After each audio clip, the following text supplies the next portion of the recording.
sebetulnya sudah berpikir pasar suka nggak?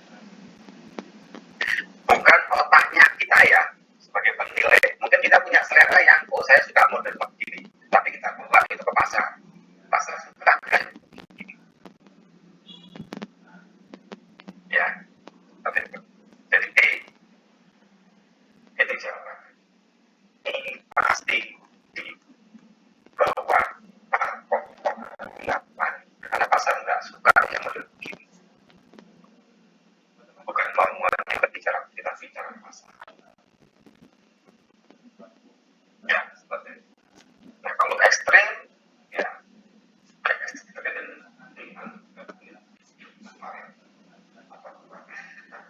ekstrim 4 juta, mungkin pasar nggak mau bikin apa? Punya cuma lebar 2 meter bisa. Ya, ini contoh aja. Ya. Mungkin ada yang mau, tapi nggak mau. Berapa 8 pasti dia mau. Ya, seperti itu. Itu ya terkait dengan menilai harus bisa menjaga pasar juga enggak dengan tanah seperti itu.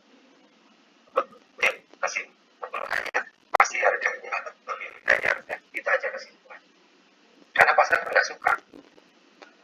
Tapi kalau contoh gitu ya, ini yang ideal dan ada yang ideal itu kan ya, ada aja ini kan ideal ya, pasar suka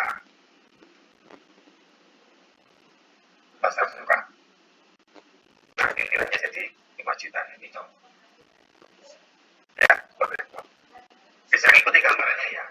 Nah, kita ingin membangun sense dulu di Anda nih sebelum kita bicara penilaiannya itu sendiri, penilai pendekatan dengan itu dari gimana kita seperti tapi penilai itu kalau Anda sudah jabatannya sudah tinggi ya nanti dengan referensi tadi ya, saat yang melihat ini Anda sudah tahu oh ini pasti di bawah harganya nilainya karena pasar nggak suka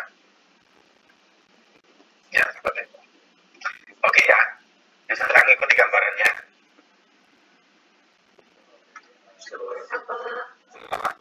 Bisa ya. Sekarang yang kedua.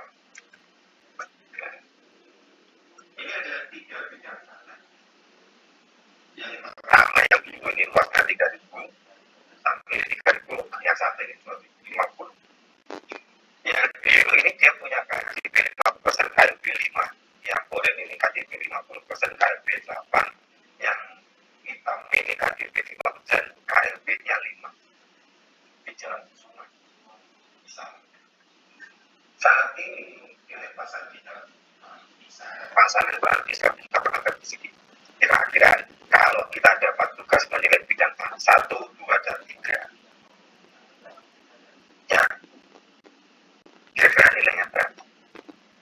Anda buka dulu nih materi Anda terkait dengan perencanaan kota karena di situ dan hukum pertanahan di situ Anda harus terkait dengan KDP, terkait dengan KLB itu kan gimana sih? Udah dapatnya perencanaan kota ya?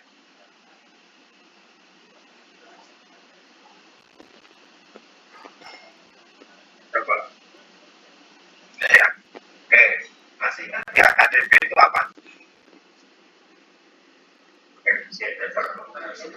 Dasar masih ingat rumusnya enggak? Pasti ingat formulanya enggak? Tentang KTP. Coba dibuka lagi. Ya, saya pegang laptop. Kalau mungkin materinya lupa, coba browsing aja di internet. Apa itu KTP, apa itu KLB.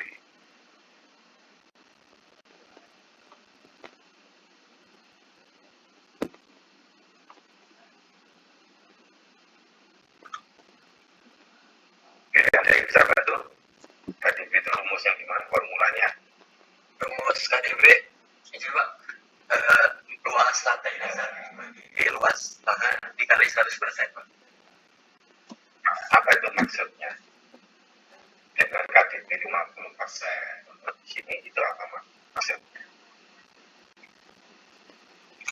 Jadi bangunannya 50% dari luasannya, Pak. Ya, dari bangunannya 50% dari luas lahan. Ya. Jadi kalau luas lahannya 3.000, yang boleh dibangun hanya 1.500. Yang 1.500 sisanya harus berupa ruang terbuka. Ya. Nah, ini hanya boleh bangun 1.500. Ini hanya boleh bangun 1.500. Yang kita hanya boleh bangun sekitar 1.300. Ya. Terus ada KLB. Apa itu KLB?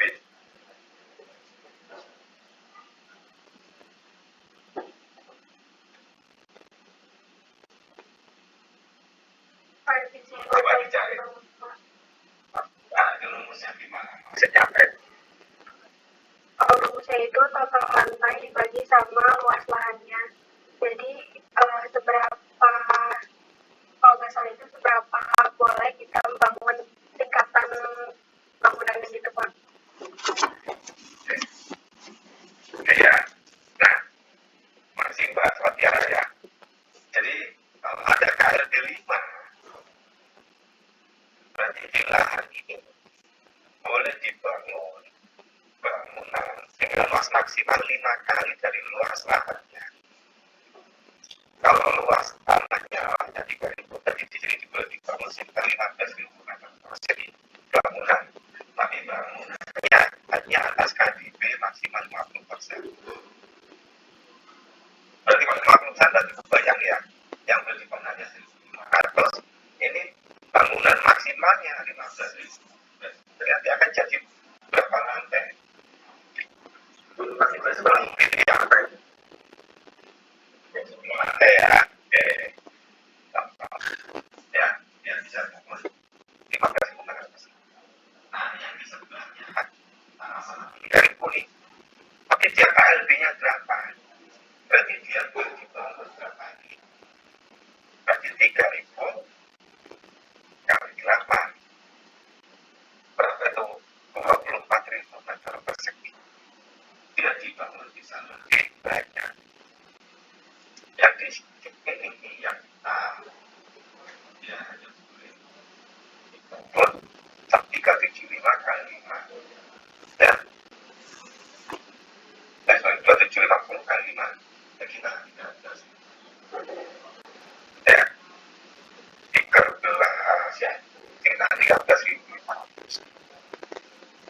Ya, nah, kita melihat dengan kondisi seperti ini, ada lahan sampai contoh yang biasa boleh sama-sama 3.000.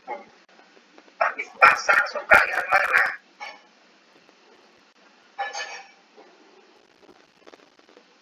Dari sini saya lihat yang pasar kira-kira suka yang mana? Yang pengaruh. Yang murah ya, yang tengah ya. Nah, berarti sama-sama di lokasi di Jalan Kusuma, sama-sama luasnya 3.000, nilainya pasti berbeda. Nah, itu pasti. Nah, maksudnya ya, sama-sama lokasinya di Jalan Kusuma di pinggir jalan, tapi nilainya bisa berbeda. Kenapa? Yang di lahan ini kebetulan KLB-nya 8 kali. Nah, ini dapat kayak begini dari mana? Itulah gunanya saya belajar pekerjaan kota biar bisa baca zoning yang ditetapkan oleh Pemda. Ini sama ini ada di data-data yang seperti ini. Adanya di Bapeda atau di Dinas Tata Ruang. Ya, seperti itu. Jadi, kalau kita ngambil kesimpulan, ya, pasaran rata-rata tanah di Jalan Kusuma ini 1 juta. Ini coba aja. Ya. Secara umum orang, ya, kita bicara pasaran nih, mungkin ini nanti 1 juta ini cocok untuk yang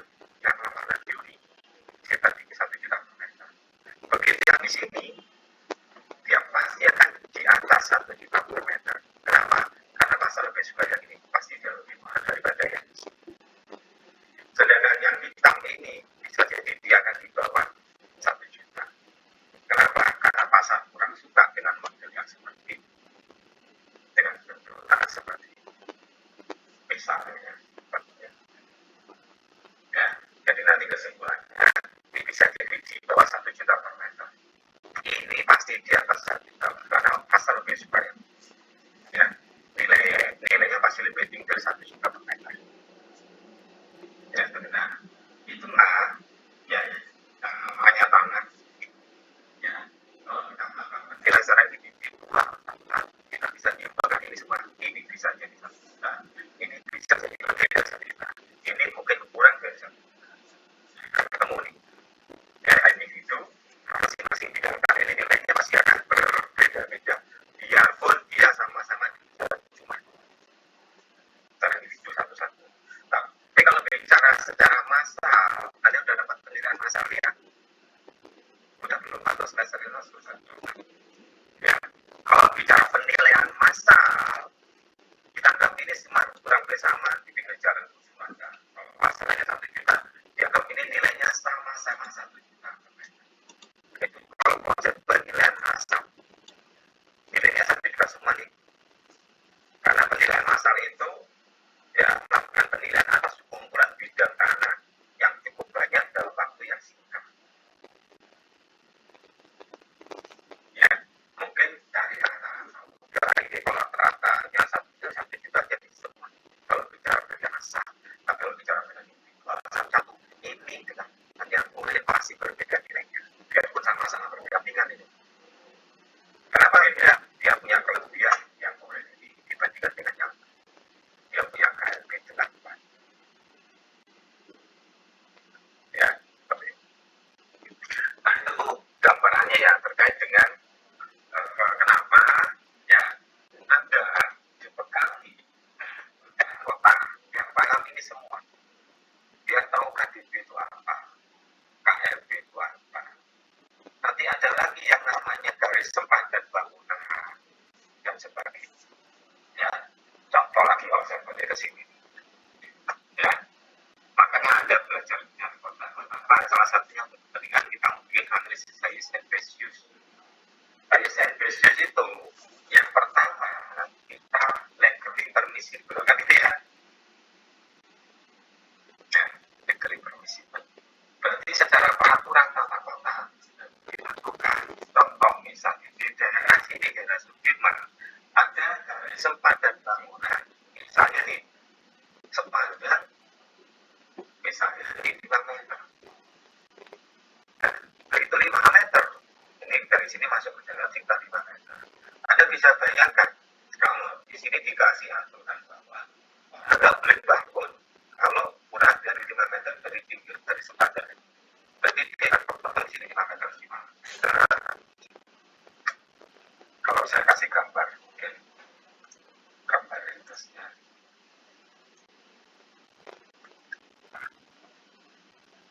Ini dari sempadan. Orang nggak boleh bangun kalau kurang dari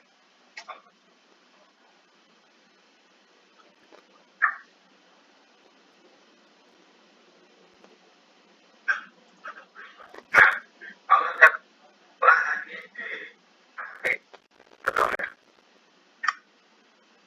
Ya bisa kebayang ini sisa berapa yang bisa jadi ini. Itu gambarannya. Ya, makanya ini permisi. Itu sangat penting. SNPs itu sangat penting. Ya, seperti nah sehingga nanti hasil dari gambar ini sini kita akan bisa mendapatkan nilai pasar yang ideal yang seharusnya berapa sih yang wajar. Karena kita mewakili persepsi pasar. Ya, mewakili persepsi pasar. Jadi kalau kita kesimpulan tentang lagi konsep ini, maka inilah semua terkait dengan konsep. Nilai itu di sini nih, ya, nilai di sini, ya. Nah tadi dari nilai, setelah itu pihak pembeli dan penjual akan negosiasi. Sebuah harga, nah itu harga bisa jadi di sini. Ya, tetaplah harganya. Kalau misalnya si pembeli dan bersama-sama paham terkait objek yang sedang diperjualbelikan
kalau kondisi normal ya.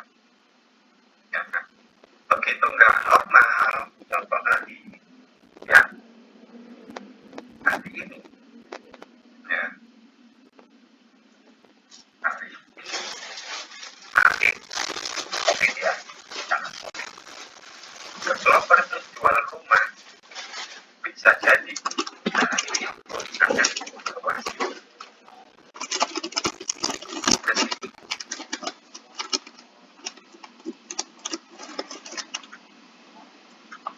Bicara COVID,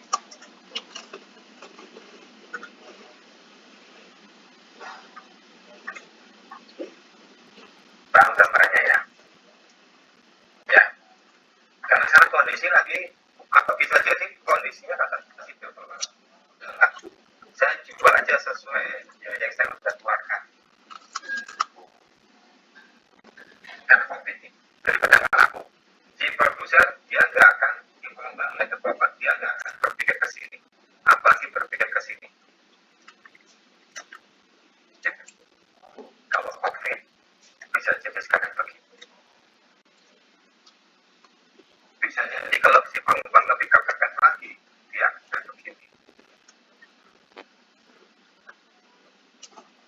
Paham ya? Makanya ya. Nah, menilai mengukur ini tadi, melihat kondisi tadi, COVID tidak COVID dan sebagainya. Makanya kalau penilaian itu kembali normal akan kembali kan gitu kan?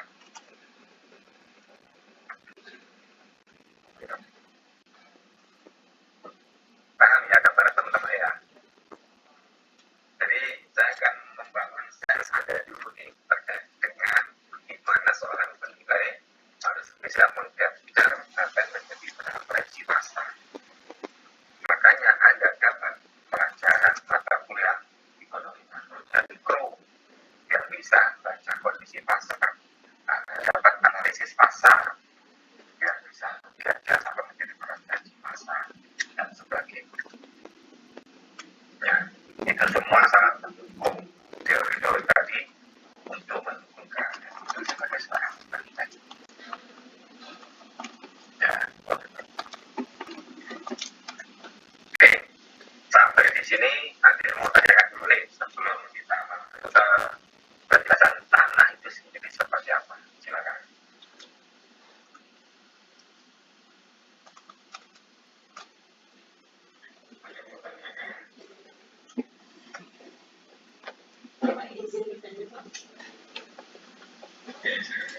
Jadi seperti yang Bapak bilang,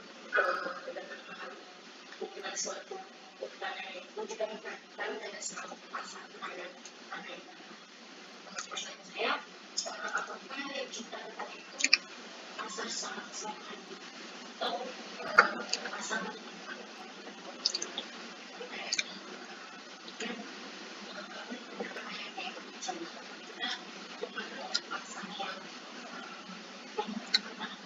atau keseluruhan pasarnya. Oke, ya. Nanti saya akan jawab selain ya pasar mana sih kalau saya bicara ya catatan.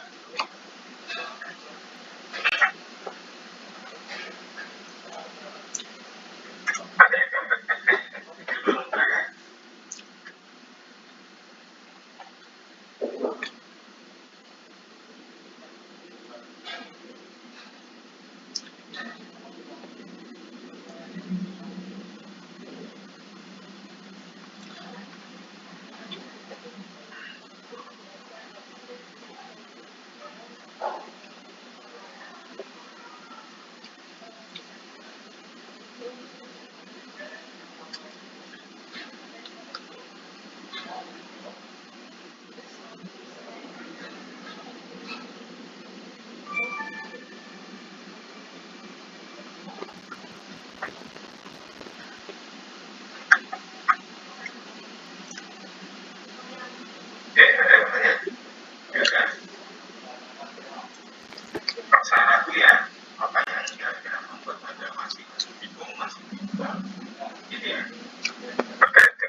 Oke ya.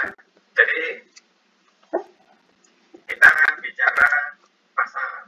Ya, pasar itu berarti pandangan semua orang. Kan ya, itu dulu nih, pandangan semua orang. Bukan pandangannya pemilik B. Oke, saya ikuti ya. Tapi bicara pandangan semua orang. Nah, begitu bicara B, ya pemiliknya B Bravo ini, ya.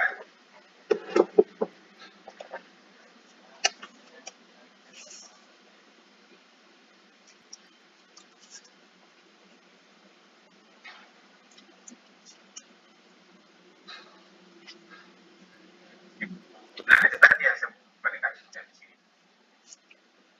Ya, bisa jadi. Ya, tadi si B-nya yang si B-nya yang ya si B-nya bisa jadi kita bisa jadi. Ya,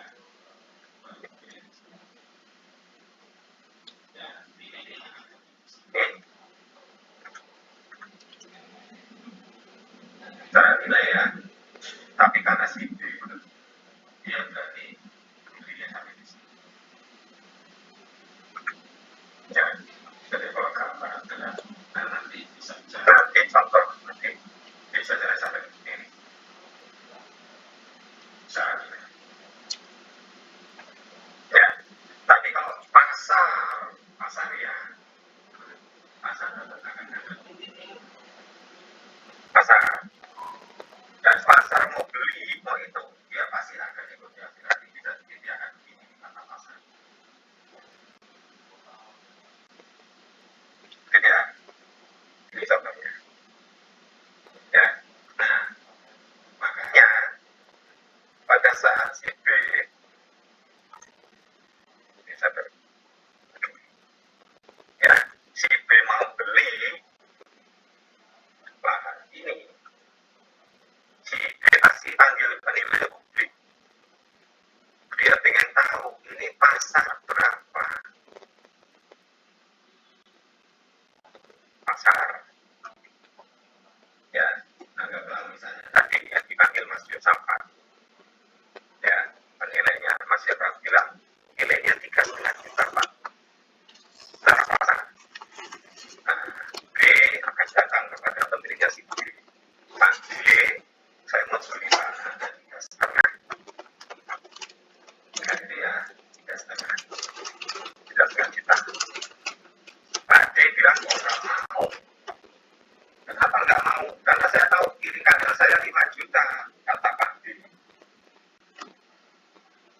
Ya, yang si B bilang ya sudah kalau nggak mau, saya juga nggak maksa. Pasar ya, bicara pasar. Ya, seperti itu. Ya, artinya ya 3,5 ini yang besar pasar. Mungkin pemiliknya si D ngomong tetap saya punya 5 juta. Berarti apa? Itu nilai bagi si terjual, nilai jual yang ditawarkan bagi si terjual. Pasar mau nggak 5 juta? Nggak mau pasar. Gitu ya gambarannya ya. Seperti itu. Nah, nanti di situ bisa jadi yang punya D menyadari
Gitu. Ya, ya.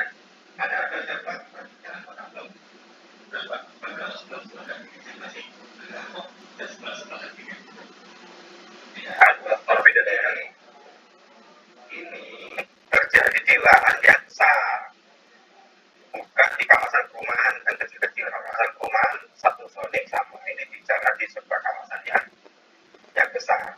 Ya, contoh kayak gitu di rumahan salah sampai di kawasan kuningan, ya, yang seperti itu lahan yang besar-besar, ya, lahan yang besar-besar. Kalau sebuah kawasan pemukiman, klaster perumahan dan sebagainya, mungkin kurang lebih sama nih. Sorry yang ini tadi, ya, yang ini ya, ini bicara lahan yang besar. Maka tadi contohnya 3.000, 2.000, ya. Kalau kawasan pemukiman klaster kecil, misalnya luas tanahnya cuma di tanahnya mungkin katakan 90, ya 90 rumah ini ya kan, RDP-nya sama. Tapi kalau ini nah, kenapa begini? Ini ilmu tata kota sebenarnya, ya. Ilmu tata kota juga mempertimbangkan apa nih terkait dengan kondisi lahannya, ya. Ada kalau pernah buka peta kota ya, di situ kan juga ada kondisi fisik lahan dan sebagainya seperti apa. Kenapa di sini dikasih KLD 5? Kan, karena di sini ternyata ya yang pertama secara fisik dia masih memungkinkan sampai ke ke-8 masih memungkinkan. Ya, secara fisik tanahnya terus tata kota udah membuat nih perencanaan, ya. Ada yang namanya harmoni. Kalau mau membangun gedung itu ada harmoninya. Harmoni maksudnya apa sih? Bukan berarti gedung itu dikasih ketinggian yang sama, paham ya? Ada perencanaan kota kan hanya dapat sebagai pengantar yang ringkas, hanya 3 SKS ya, kalau nggak salah ya, perencanaan kota ya, 3 SKS. Kalau anda kuliah di teknik perencanaan kota, planologi, itu 5 tahun, 11 semester, itu lebih luas. Nah, di situ diajarkan caranya membuat harmoni sebuah kota. Gedung itu ada harmoninya. Makanya saya kalau jalan ke daerah Sudirman dan seterusnya, gitu ya, itu gedung itu nggak ada yang lantainya sama. Ya, itu bukan berarti si yang bangun gedung memang hanya bikin tingginya segitu, bukan. Karena dia mana kurang dari tata kota, juga ini hanya boleh dibangun gedung setinggi segitu. Tapi itu beda lahannya, sebelahnya tingginya kan beda. Itulah perencanaan kota. Sehingga nanti untuk kawasan itu jadinya harmoni ada tema yang mau dikembangkan seperti itu. Ya, jadi ini ilmu tata kota sebenarnya, ilmu tata kota. Nah, penilai mengcapture itu sudah ditetapkan oleh PMK terkait dengan KTP dan sebagainya. Nah, penilai tinggal mengcapture tadi, menuangkannya juga untuk ini nilainya kira-kira berapa sih yang wajar berdasarkan semua informasi tadi. Ya, seperti itu. Nah, itu gambarannya. Ya, jadi nanti kayak begini nih, ya, sebuah gedung misalnya, ya, sudah ditetapkan katakan KLB-nya 5, ya, terus ini dibeli nih sama seorang investor. Saya mau bangun KLB 10, boleh nggak? Dia mau bikin gedung yang lebih jauh, lebih cakep, lebih jauh, misalnya. Boleh nggak? Nah, kalau di peraturan di peraturan undang-undangnya, ya boleh, tapi nanti harus bayar kompensasi ke Pemda. Ada kompensasi ya. Contoh, ya, contoh paling gampang kompensasi itu saya bukannya suka atau apa ya, gitu ya. Tapi contoh kompensasi yang diberikan ke Pemda itu hasilnya betul-betul nyata. Itu dalam bentuk jembatan semanggi kemarin. Ya, jembatan semanggi yang dibangun sama Pak Jokowi Ahok yang kemarin kita lihat, gitu ya. Itu dibangun bukan dari APBD, tapi dari dana kompensasi. Jadilah jembatan seperti itu. Jadi ada sebuah kawasan komersial sudah diatur seperti ini, Terus investornya bilang, saya mau besar KLB-nya, boleh nggak? Boleh, tapi bayar kompensasi. Betul apa? Ya, dulu gubernur yang bilang, bikinkan saya jembatan.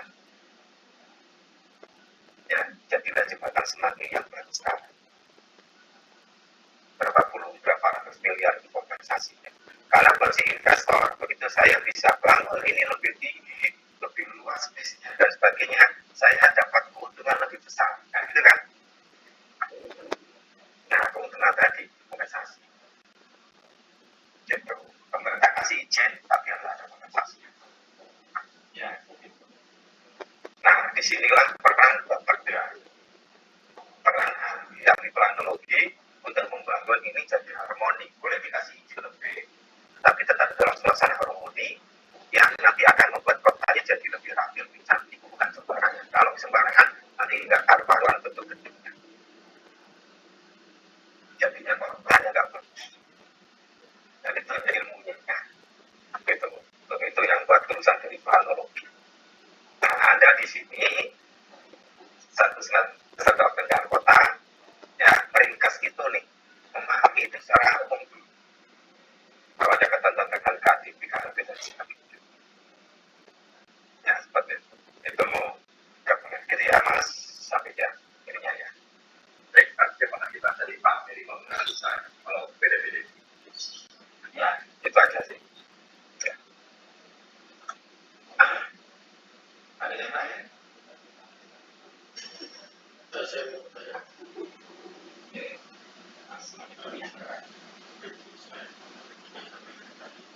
Itu tadi delapan. Nah, ada kondisi tertentu apa? Ada pasar itu ternyata lebih suka KLB yang nggak terlalu tinggi, mungkin masalah biaya atau apa. Deteksinya gimana ya Pak? Kan pengaruh sekali ke nilai akhirnya gitu Pak. Oke, yang namanya pasar di situ juga ada investor kan gitu kan. Namanya investor dan sebagainya, pasar itu kan pasti ingin mengoptimalkan lahan yang dia miliki. Dan itu lahan yang dia miliki dapat izin sampai 8. Yang lebih senang daripada lahan yang dia miliki hanya boleh dibangun sampai dengan 5. Dan makanya kenapa ini lebih mahal daripada yang 5. Padahal bersebelahan nih, dia bersebelahan. Ya, seperti itu. Sekali lagi ini bicara preferensi pasar. Ya, kan itu. Nah, kalau namanya investor, ya, dia udah gitu. Oh saya kebetulan punya lahan di sini, atau saya mau beli lahan di sini. Di sini saya kebetulan harganya 8. Saya mau bangun gedung yang jangkung, buat modal. Nah, disitulah mungkin dia bisa cari pinjaman dan sebagainya. Nah, begitu dia mulai pinjaman dan sebagainya, kan di situ dia ada beban bunga dan seterusnya. Di situlah BU akan berjalan, akan menghitung di yang levelnya 3. Ya, berarti yang ketiga.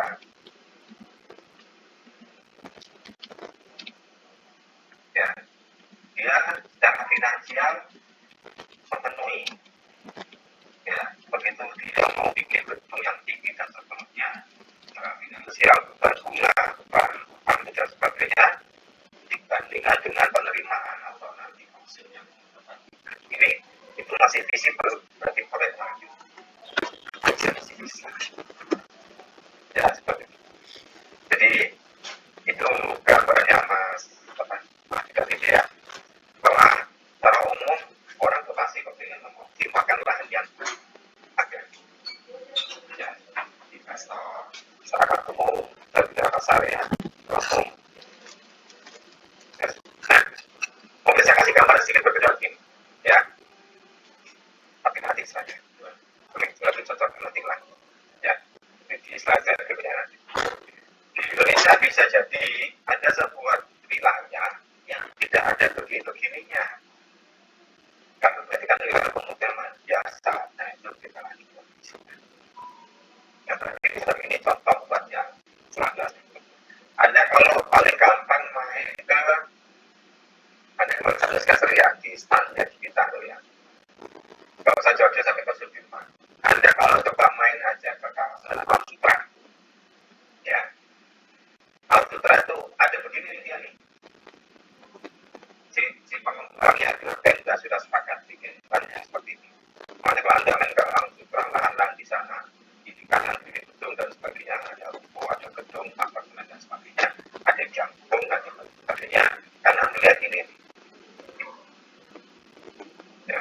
Nanti kita sih berdoa mudah-mudahan semester depan Anda sudah kuliah offline dan semuanya sehat, COVID-nya segera berakhir. Anda mungkin juga dapat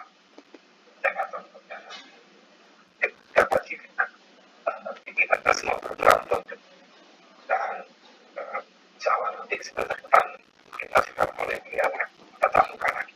Nah, yang kita main ke sana kalau sudah melihat kondisi di sana, itu ada aturan begini di kompleks Alam Sutra, kawasan komersialnya, dan ini umumnya ada di kawasan komersial. Ya, gitu ya, masih sama tadi. Terima kasih Pak.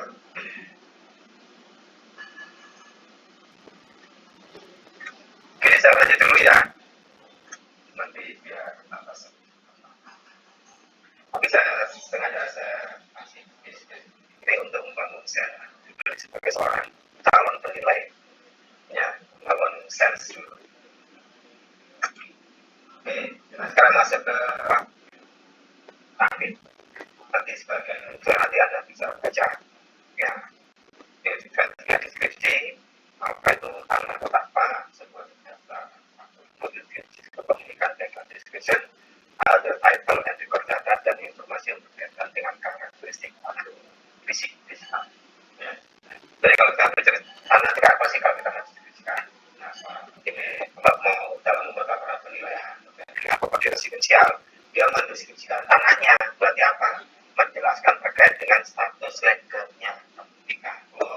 Tanah ini ada sertifikatnya HGU, HM, dan sebagainya, sekian sebelumnya. Ya, dan menjelaskan juga terkait dengan karakteristik fisiknya. Tanah ini bentuknya apa? Lipat, lonjong, tidak beraturan, lebar-lebar batas itu bicara deskripsi tanah. Ya, seperti itu. Nah, di dalam laporan penilaian ini kita jelaskan deskripsi ini. Ya, di laporan penilaian kita juga membuat analisis tanah atau apa ya. Apa sih analisis itu? Yang kita studi terhadap data-data yang berkaitan dengan karakteristik atau karakteristik yang menciptakan laporan tinggi atau mempunyai guna dan daya jual di tanah apa yang kita nilai, yang kita nilai ya, dibandingkan dengan data tanah. Jadi kita bicara analisis tanah.